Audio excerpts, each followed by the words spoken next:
Selamat berjumpa kembali dalam pembelajaran daring. Pada pagi hari ini anak-anak,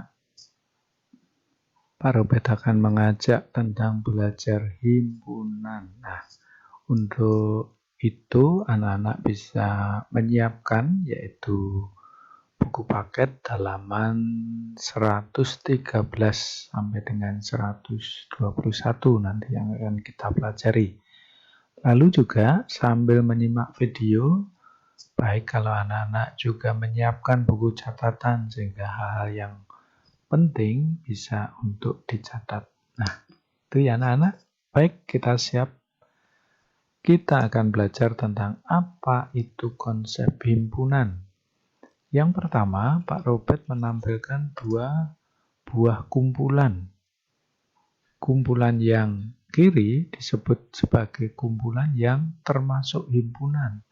Sedangkan yang kanan, kumpulan yang termasuk bukan himpunan. Nah, apa yang membedakan? Mari kita lihat. Yang sebelah kiri, kumpulan yang termasuk himpunan. Kumpulan siswa yang lahir pada bulan Agustus. Coba cari anak-anak, apakah temanmu atau ingat siapa yang lahirnya bulan Agustus. Kumpulan siswa laki-laki. Pikirkan nama teman-teman laki-lakimu di satu kelas. Pasti ada ya. Kumpulan buah-buahan yang diawali dengan huruf M. Mangga misalnya. Nah, kumpulan nama kota di Indonesia yang diawali dengan huruf S. Bisa Semarang, bisa Surakarta, bisa Surabaya, dan sebagainya. Kumpulan binatang yang berkaki dua, bisa ayam, bisa itik. Kumpulan negara Asia Tenggara, bisa Indonesia sendiri, Filipina, Malaysia, dan sebagainya. Nah, semuanya ini bisa disebutkan dan definisikan dengan jelas. Sedangkan mari kita lihat kumpulan yang termasuk bukan himpunan. Kumpulan kota-kota besar di Indonesia. Di mana itu mau menyebutnya? Besarnya seperti apa? Yang disebut kota besar itu seperti apa definisinya? Nah, harus jelas. Kita kesulitan menyebutkan itu.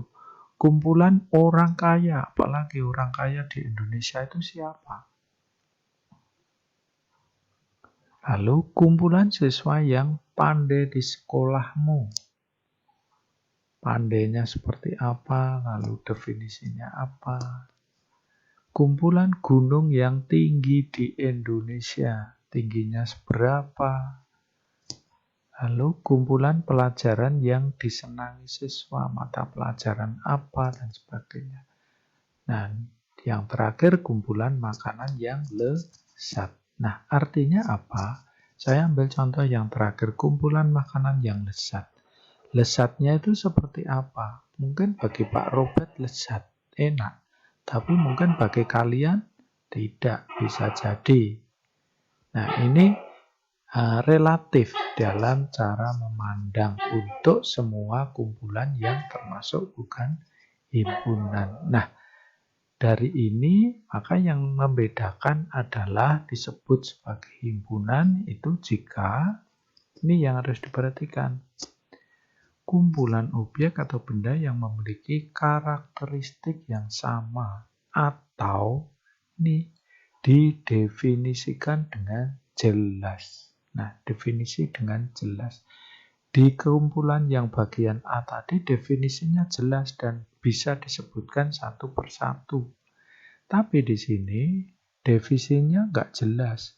Besarnya seberapa, kayanya kayak seperti apa, pandainya seperti apa, tingginya seberapa, dan sebagainya. Definisi itu nggak jelas. Nah, inilah baru nanti dikatakan sebagai himpunan atau bukan himpunan. Begitu ya anak-anak? Baik, kita lanjut. Nah, tentang anggota himpunan. Nah, suatu himpunan dinotasikan, dilambangkan dengan huruf kapital. Saya ulang, himpunan dinotasi dilambangkan dengan huruf kapital. Bisa A, bisa B, bisa C, D, dan seterusnya. Menuliskan himpunan dengan diawali kurung kurawal buka dan kurung kurawal tutup. Jangan lupa ini. Ini sendiri menyatakan sebagai himpunan, jadi sebagai wadahnya. Berikutnya, anggota himpunan disebut elemen dilambangkan dengan seperti huruf E.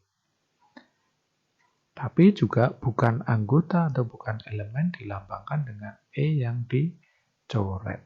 Nah, ini hal-hal yang perlu diketahui di dalam himpunan. Kita ambil contoh. Yang pertama, misalnya, A adalah himpunan kendaraan bermotor beroda 4 atau lebih.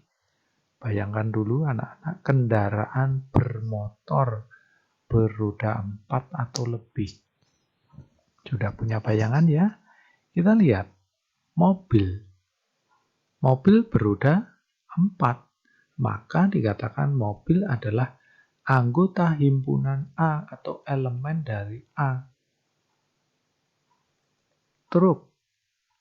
Truk bisa beroda 4, bisa beroda 6, bisa beroda 10, dan seterusnya.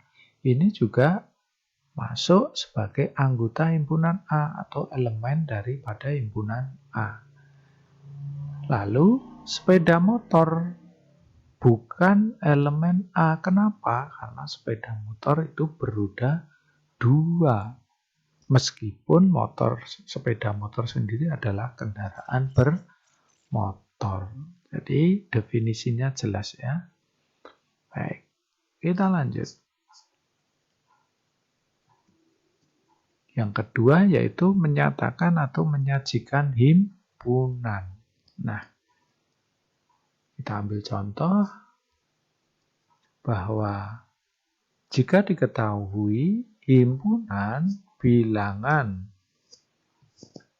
kurang dari 5 dan himpunan tersebut diberi nama dengan B. Ini hati-hati pernyataannya. Saya ulang, himpunan bilangan cacah kurang dari 5, dan himpunan itu dinamai dengan B. Maka kita dapat menyatakan himpunan tersebut dengan 3 cara. Yang pertama adalah mendaftar atau menyebutkan anggota-anggota dari himpunan tersebut disebut dengan metode tabulasi. Jadi didaftar anggotanya satu per satu. Tadi B itu nama himpunan dari bilangan cacah tersebut. B sama dengan menyatakan himpunan dengan kurung kurawal buka dan tutup. Lalu kita data anggotanya. Karena bilangan cacah kurang dari 5, anggotanya cacah dimulai dari 0. 1, 2, 3, dan 4. 5 tidak masuk karena di sini hanya dikatakan kurang dari. Begitu. Yang kedua adalah dengan notasi pembentuk himpunan atau disebut dengan metode bersyarat. Kita lihat yaitu agak berbeda penulisan menyatakannya. B sama dengan dituliskan bahwa X kurang dari 5, X bilangan cacah. Cara bacanya seperti apa? Kita lihat. Dibaca sebagai berikut, yaitu B adalah himpunan X, tanda tegak dibaca di mana, X kurang dari 5, dan X bilangan cacah. Nih, penting. Yang ketiga, menuliskan sifat yang dimiliki anggotanya atau dengan kata-kata. Nah, bisa dituliskan himpunannya B sama dengan bilangan cacah kurang dari 5. Nah, ini hanya menyebutkan ya dengan kata-kata ya dikatakan dengan kata betul. Jadi ini saya ulang, cara mendaftar anggota, cara notasi, lalu cara menyatakan dengan kata-kata.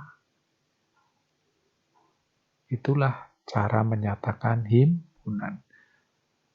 Satu contoh lagi yaitu tentang menyatakan himpunan. Nah, diketahui, ingat ini kalau sudah seperti ini berarti sudah dinyatakan dalam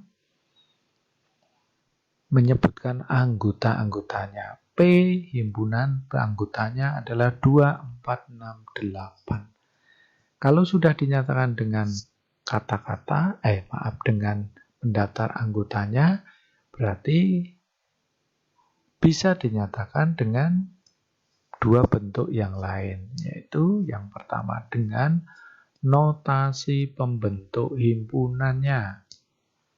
Nah, dapat dinyatakan dengan P himpunan X di mana X kurang dari 9 dan X bilangan genap. Nah, ini. Kenapa kok kurang dari 9? Karena memang yang diminta hanya sampai 8. Dan kebetulan 9 juga bukan bilangan genap. Kurang dari, berarti di bawah 9. Atau bisa juga dengan P himpunan X di mana X kurang dari atau sama dengan 8 dan X bilangan genap. Kurang X ya di sini. X bilangan genap. Nah, ini. Artinya apa? Dengan tanda sama dengan ini 8 ikut sebagai anggota himpunan dan ada catatan X bilangan genap. Maka ya tidak semua bilangan kurang dari 8 disebutkan, hanya bilangan-bilangan genap saja. Atau bisa juga P himpunan X di mana 1 kurang dari X kurang dari 9. Bilangan genap juga. Jadi di sini bilangan genap yang terletak antara 1 sampai 9, yaitu 2, 4, 6, 8. Nah, itu. Lalu cara yang kedua dengan menyatakan yaitu dengan kata-kata. Nah, kita perhatikan P sama dengan himpunan bilangan genap kurang dari 9. Maaf.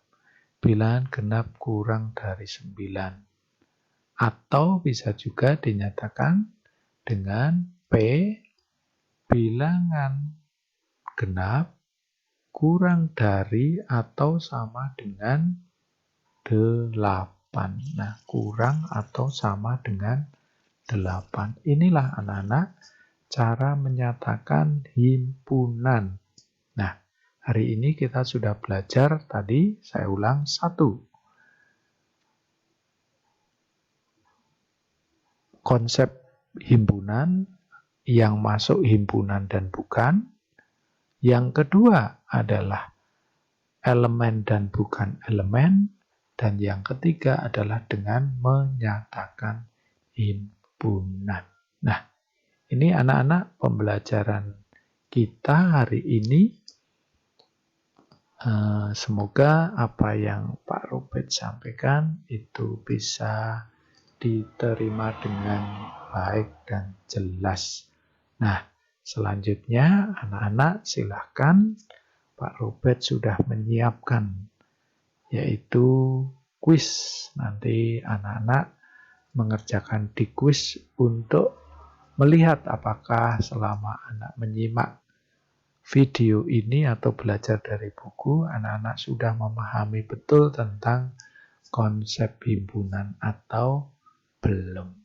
Oke, terima kasih. Selamat mengerjakan. Sampai jumpa.